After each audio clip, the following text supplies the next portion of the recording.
Student कैसे हैं?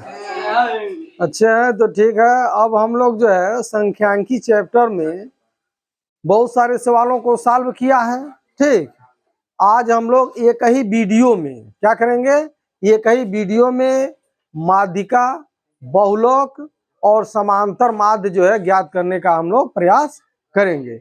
ये एक क्वेश्चन दिया है, इसमें वर्ग अंतराल दिया है 0 से 20 बारंबारता 10 दिया है, 20 से 40 15 दिया है बारंबारता, और 40 से 60 जो है 20 दिया हुआ है, और 60 से 80 12 दिया हुआ है, 80 से 100 जो है 8 दिया हुआ है।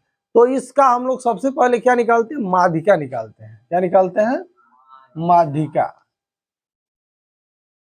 तो माध्यिका अर्थात मीडियन MD निकालते हैं।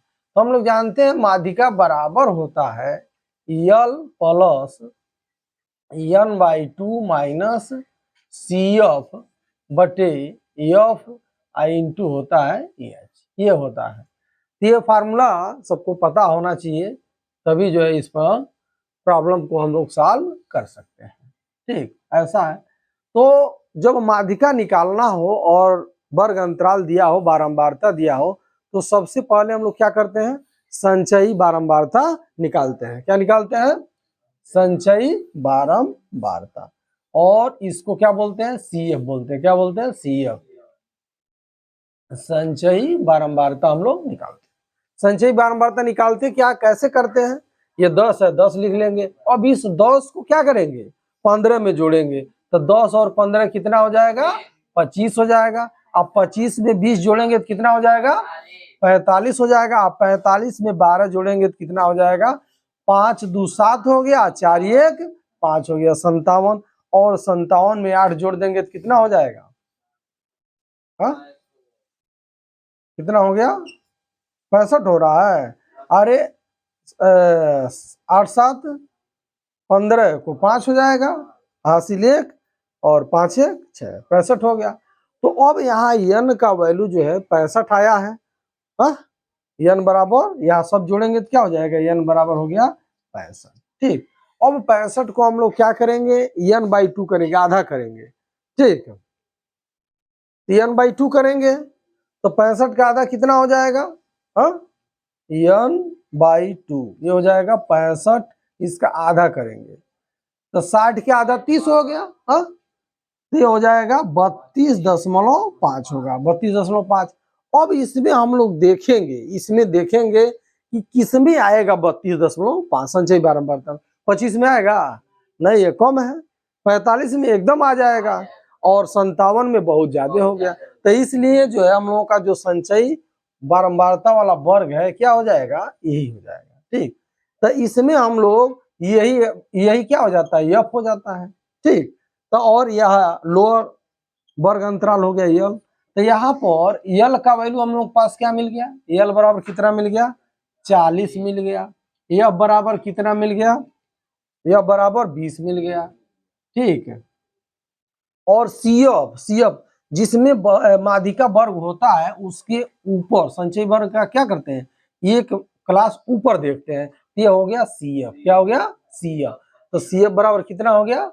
CF बराबर हो गया 25। ठीक, ये मिल गया। और हम लोग पास H कितना मिला? हाँ, 20 में से 0 घटा देंगे तो कितना हो जाएगा? 20। या 60 में से 40 घटा देंगे तो कितना आ जाएगा? 20। तो H का वैल्यू भी हम लोगों के पास क्या मिल गया? 20 मिल गया। और n का मान हम लोगों को पता ही है। अब इन मानों को रख दिया जाए तो यह हो गया MD इजिकल टू माध्यिका बराबर यल का मान कितना है? 40 है, प्लस n/2 कितना है? 32.5 है, और ऋण कितना हो जाएगा? CF कितना है? 25 है, तो 25 हो जाएगा। 25 और बटी F कितना है? 20 है, 20 हो जाएगा। ठीक, गुणे कितना है? H का मान 20 है। ठीक, तो इसमें क्या करें, ये अभी सेम, ये भी सेम है, तो इससे क्या हो जाएगा? कट जाएगा। अब ये हो जाएगा 40 अब प्लस, अब 32 में से हम लोग क्या करें, 32.5 में से 25 घटा दें तो 30 में से 25 गया तो कितना बचा? हाँ, 7.5 हो जाएगा। ये हो जाएगा 7.5। ठीक। अरे यहाँ 30 में से 25 गया, 5 बचा, 2 यह है, 5 2 7 और यह 0.5। अब जोड़ते हैं इसको, तो 40 में 7 जोड़ देंगे कितना हो जाएगा 47.5। यही इसका जो है आंसर हो गया। अर्थात इस दिए गए वर्ग का माध्यिका जो है 47.5 हुआ। अब हम लोग क्या करेंगे, इसके बाद अब हम लोग जो है बहुलक निकालने का प्रयास। अब हम लोग देखेंगे इस आंकड़े में जो है बहुलक कैसे निकाला जाएगा। ठीक, तो बहुलक निकालने के लिए बहुलक का फार्मूला होता है क्या, बहुलक बराबर मोड बराबर यल प्लस F1 माइनस F0 होता है। क्या होता है, ध्यान दो, F1 माइनस F0 होता है और उसके बाद होता है 2F1 में से हम लोग क्या करेंगे, F0 माइनस F2 को घटा देंगे और फिर इसमें पूरे में गुणा किसका करेंगे, H का। ठीक, ये होता है। अब हम लोग डिसाइड ये करेंगे कि किस वर्ग में बहुलक होगा, किस वर्ग में बहुलक होगा। तो जिस तरह हम लोग माध्यिका वर्ग में भी निकाले हैं, संचयी बारंबारता निकाल लेंगे इसमें बहुलक में भी। तो प्रयास करेंगे, आज कहीं कहीं ये नियम फेल कर जाता है कि सबसे अधिक जो बारंबारता 20 है इसलिए बहुलक वर्ग इसी में होगा, कभी कभी ये भी मिस कर जाता है। ठीक, तो इसलिए हम लोग क्या करते हैं, सबसे पहले संचयी बारंबारता निकाल लेते हैं। चलो संचयी बारंबारता निकाल लेते हैं। ठीक, उसके बाद संचयी बारंबारता निकालने के बाद ये सब कुछ जोड़ लिए, इतना हो गया 65। 65 का आधा करेंगे तो कितना हो जाएगा, 32.5 हो जाएगा। कितना हो जाएगा, 32.5 हो जाएगा। और 32.5 को इसमें देखते हैं किस में आएगा। तो अब 32.5 25 से क्या है, ज्यादा है। 32.5 जो है 57 से क्या है, कम है, लेकिन 45 के आसपास है कि नहीं है। तो 45 के आसपास है तो इसी में बहुलक वर्ग होगा। ठीक, बहुलक वर्ग इसी में होगा। अब इसी वाले कॉलम में हम लोग देखेंगे और इसी वाले कॉलम में जो निम्न वर्ग है वही क्या कहलाता है, यल कहलाता है। और इसमें जो बारंबारता में इस कॉलम में जो पड़ता है उसी को क्या कहते हैं, F1 कहते हैं।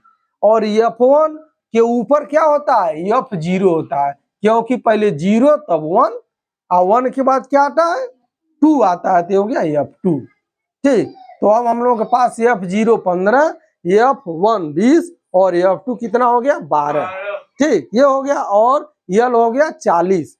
तो इस प्रकार इन वैल्यूओं को हम लोग देख लेते हैं। यल बराबर कितना हो गया, 40 हो गया। यल बराबर कितना हो गया, 40 हो गया। F1 बराबर कितना हुआ, F1 बराबर कितना हो गया, 20 हो गया। F0 बराबर कितना हुआ, F0 बराबर कितना हुआ, 15 हुआ। ठीक, और F2 कितना हुआ, F2 कितना हुआ, 12 हुआ। n/2 हम लोग निकालते हैं तो n का मान कितना है, 65 है, 65/2, तो n का मान हो जाएगा 32.5। ये हो जाएगा। सारा वैल्यू हम लोग को पता हो गया। h का वैल्यू कितना हो जाएगा, h बराबर 20 में 60 में से 40 गया 20 हो जाएगा। क्या हो जाएगा, 20। ठीक, अब इन मानों को इस फार्मूले में हम लोग क्या करते हैं, रखते हैं और सरल कर लेते हैं। इतना करने के बाद हम लोगों को क्या मिल जाएगा, बहुलक मिल जाएगा। ठीक, देखते हैं अब हम लोग, यह हो जाएगा यल कितना हो गया, यल कितना हो गया 40 हो गया। कितना हो गया 40, धन है, धन का चिन्ह लगाएंगे प्लस। उसके बाद F1 कितना है, 20 है। कितना है, 20 है, 20 ऋण। ठीक, F0 कितना है, 15 है, 15 है। ठीक, अब उसके बाद जो है 2F1 करेंगे। तो F1 का मान कितना है, 20 है। तो जब F1 का दूना करेंगे तो 2F1 होगा, तो 20 का दूना करेंगे तो कितना हो जाएगा, 40 हो जाएगा। 20 का दूना करेंगे कितना हो जाएगा, 40 हो जाएगा। अब माइनस है, माइनस कर देंगे। F0 का मान कितना है, 15 है, 15 लिख देंगे। फिर जो है F2 का मान कितना है, 12 है, तो 12 कर देंगे। गुणे H का मान क्या है, 20 है, तो 20 कर देंगे। ठीक, तो ये हो गया 40 प्लस। अब 20 में से 15 घटाएंगे तो कितना बच जाएगा, 5 बच जाएगा। कितना बच जाएगा, 5 बच जाएगा। अब देखो, अब क्या करेंगे हम लोग, 40 में से कितना घटाएंगे? 5 2 7 हो गया, 1 1 2, अर्थात हम लोग क्या करेंगे? 27 घटा लेंगे। ठीक, तो अब 40 में से हम लोग क्या करेंगे? 27 को घटाएंगे। ये हो गया 40 अधन, यह हो गया 5 बटे, यह हो जाएगा 10, 10 में से 7 गया, कितना हो जाएगा? 3। ये हासिल दे दिया, यहाँ बचा 3, 3 में से 2 गया 1, 13 हो जाएगा। और गुणे कितना हो जाएगा? 20। ठीक, तो अब हम लोग क्या करेंगे? गुणा कर लेते हैं। ये हो गया 20 और 5 दूनी 10 हो गया, 5 दूनी 10, 0 हो गया। अब बटे क्या हो जाएगा? 13। ठीक है, अब हम लोग क्या करेंगे? 13 में 100 से भाग दे देंगे, 100 में 13 से भाग दे देंगे, 100 में 13 से भाग दे देंगे। जितना आएगा उसको क्या करेंगे? 40 में जोड़ देंगे। तो इस प्रकार जो है दिए गए आंकड़े का जो है क्या हो जाएगा? बहुलक प्राप्त हो जाएगा। तब हम लोग क्या करते हैं? 100 में जो है 13 से भाग दे देते हैं। तो यह जो है 100 में जब 13 से भाग दे देंगे तो ये जाएगा 7.69 बार में चला जाएगा। तो इसको हम लोग जोड़ लेते हैं, क्या हो जाएगा? 40 प्लस यह 7.69 हो जाएगा। तो ये हो जाएगा 47.69 आंसर हो गया। इस प्रकार दिए गए आंकड़े का हम लोगों ने बहुलक जो है कितना निकाला? 47.69। अब हम लोग जो है बहुलक, समांतर माध्य और माध्यिका तीनों में एक संबंध होता है, उस संबंध का उपयोग करके हम लोग जो है समांतर माध्य ज्ञात कर सकते हैं।